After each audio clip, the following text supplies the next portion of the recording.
Hola y bienvenidas, chicas. Lo que vamos a hacer hoy, el 26 de marzo, es hablar del subjuntivo otra vez y también incorporar algunas palabras o el vocabulario de unidad 7. Aquí yo tengo una foto del carnaval que ocurre en Bolivia. Es un carnaval que siempre toma lugar el sábado antes de Ash Wednesday. So, quickly, just to go over it because we were talking about Andean countries, I thought it was a really good festival to bring up because we are in the season of Lent. But it is the largest festival in Bolivia, and they have lots of dances. They have these costumes that look amazing. And then it is also a really big tourist attraction. So you end up with about 20,000 dancers, about 10,000 musicians, and the crowds grow up to be about 40,000 people. Of course, unfortunately, that is something that we can't do right now, but hopefully they were able to celebrate it this year earlier. All right, in your lesson para hoy, lo que ustedes necesitan hacer es escribir unas oraciones. Tiene que usar el vocabulario de unidad 7 de las dos lecciones si quieres, pero también necesitas incorporar el subjuntivo del pasado. Puede ser el past perfect subjunctive or imperfect subjunctive, lo que quieres hacer. Just to briefly go over some of the homework that you had, if we were to look at page 298 in the workbook, lo que quería decirles otra vez is if we have, so what I want to tell you is that if you have, again, we've talked about this before, if we have the past tense and it is a verb of influence or verb of want or any other verb that requires a subjuntivo, if it is in the past form, then you have to use some form of the past subjunctive. Here in the exercises that you're doing, you had to use the imperfect subjunctive. Es importante recordar los verbos que son irregulares, como el verbo saber, which is supieron in the preterite. Okay, so then we have supieran for the imperfect subjunctive. Poder, which is irregular otra vez in the preterite tense. So it's pudieron in the third person plural, but whenever you put it into third person singular imperfect subjunctive, it becomes pudiera. Okay, so that's just to recap some of those rules. Again, in this page 299, one of the other exercises you were doing, we had two situations. Here, in numero uno, you had the imperfect, right, which is a form of the past. So you had to use the past, some form of the past subjunctive. So here we have redactara, which is the imperfect subjunctive of redactar. Then here it is a little bit different when we look at number 3. This one kind of throws us for a loop. The choice that they have here is conociera, and this is fine. We can at times use the present form for the beginning of our sentence, for our indicative, and use the imperfect subjunctive in the second clause. It doesn't necessarily happen a lot with what we're working with, but for this particular question, that was the answer. Here for number 4, we have again this present tense, and so we follow the same format, present tense, and so we have the present subjunctive. All right, and we're going to talk more about sequence of tenses later on. If number 3 threw you for a loop, don't worry about it. It's not a big deal. We'll talk in more detail. All right, and then here we have otra vez just using the perfect tenses. Again, it's just this, it's what you want to say. If you want to say have or has, then we need to use haber in the subjunctive. So it is better that Amelia has decided to do more sports. Okay, because we have es mejor, it is an impersonal expression. It requires a subjunctive of some sort, And so therefore they just chose to use the present perfect. Again, if you can fit in has or have, then that's fine. You can use a perfect tense, but you don't have to. I will give you instructions of what tense you need to use to complete a sentence whenever you are tested on the information. All right, I do have one exercise in the PowerPoint for you to do to work with that, and you can look to the PowerPoint for that. Lo que quiero decir aquí es mirar a estas preguntas para repasar lo que significa estas preguntas y cómo debemos contestar estas preguntas si necesitan. So here, número 1 dice, tus padres querían que tú trajeras a tu hermanita a la escuela cada día el año pasado. So we're asking, did your parents want that you bring? So did they want, and then again we have this que, which is oh so important, and then we have trajeras, which is the verb trajer and the imperfect subjunctive. So did your parents want that you bring your little sister to school every day last year? Número 2, ¿esperabas tú que tu novio te diera un regalito caro para el día de San Valentín? Were you hoping that your boyfriend give you a inexpensive gift for Valentine's Day? Número 3, ¿qué insistieron tus padres que hicieras el sábado? So what did your parents insist that you do on Saturday? Número 4, ¿por qué querrías que tus amigas ganaran Challenge Day el año pasado? Why did you want that your friends win Challenge Day last year?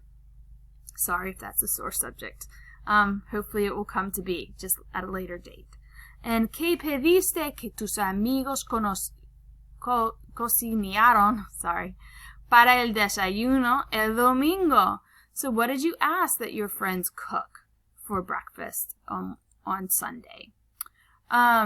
So whenever we look at these frases and these preguntas, we need to be thinking, what did your parents want? You need to see querían. You need to see, and that is the indicative form, okay, the indicative mood, and it's the imperfect conjugation.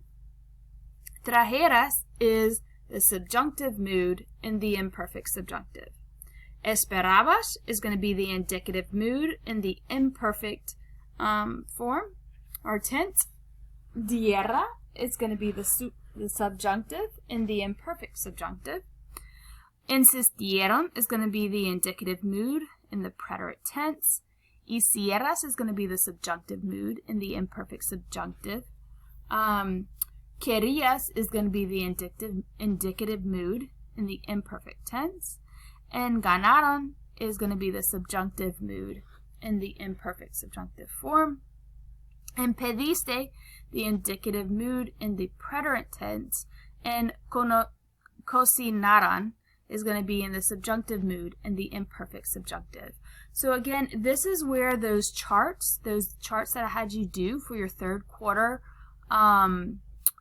grammar book, that those charts will come in very handy in understanding and being able to conjugate all those different forms. So you definitely want to look back through those and make sure you can conjugate the verbs in all the different forms that you're given. We've added some to the imperfect subjunctive, so those 2 columns to the right that we had left blank whenever you turned it in third quarter, those now can be filled out. Alright, so just to recap, we've talked about this before, that there are 3 moods in Spanish. We have the indicative mood, which are just normal conjugations. Is what we learned in Spanish 1 and Spanish 2.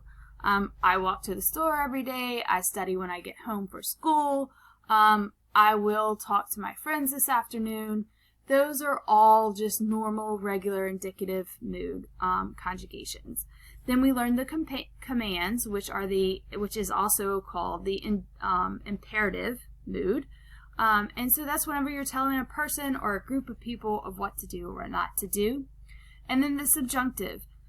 We have the subjunctive mood is used to express uncertainty, unknown, or things that you're not sure about, right? This uncertainty.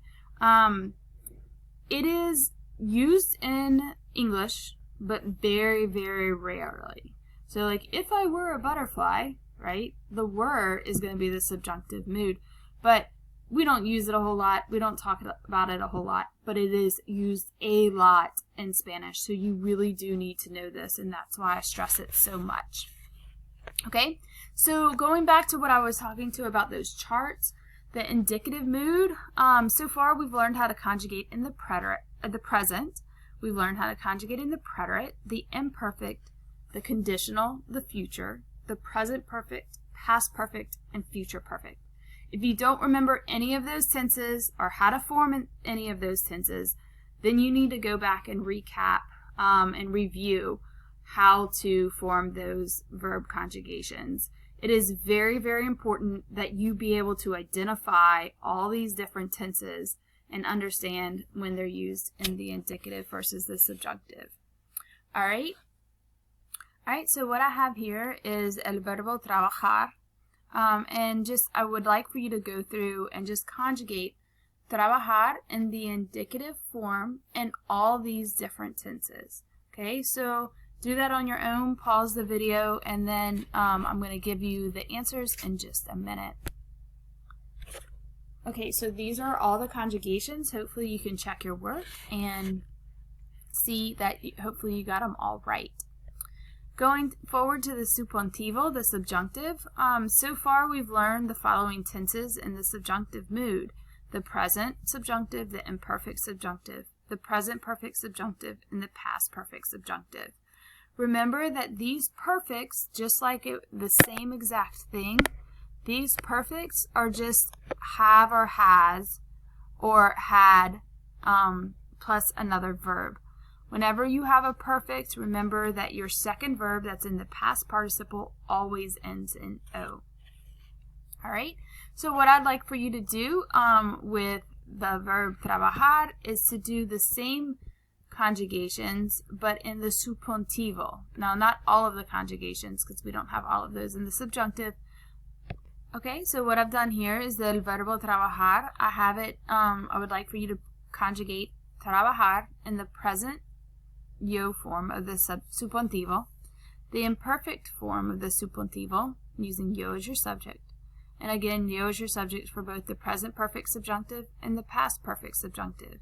And then again, you need to remember when you use the subjuntivo. So if you don't remember, you need to go back over those pink sheets that were in your third quarter grammar book. So again, pause the video, and then I'm going to show the slide with all the answers on the next. So these are your answers. So it would be trabajé, trabajara, haya trabajado, and hubiera trabajado. Remember, again, you have these O's. All of the perfects are going to end in O, so that is importante to remember. So what I need to do in the last few minutes, and it may continue onto a new slide, is to talk about C clauses. So C clauses are going to be if clauses. So if something happens, I will do this. Or if I were, then I would. So we need to make sure that we understand what a C clause is, not yes, but C without the accent means if. All right? So the sentence that I have here is si estudias, recibirás buenas notas. So if you study, you will receive good grades. We don't need to use the subjunctive at all with this particular sentence. Okay, so what you need to understand is that we're going to have C clauses where we use the subjunctive, and we have C clauses where we don't. And if I have a present tense verb after the C, then I simply use the future indicative after in the second section of the second clause. I will continue this in the next video. Gracias por escuchar.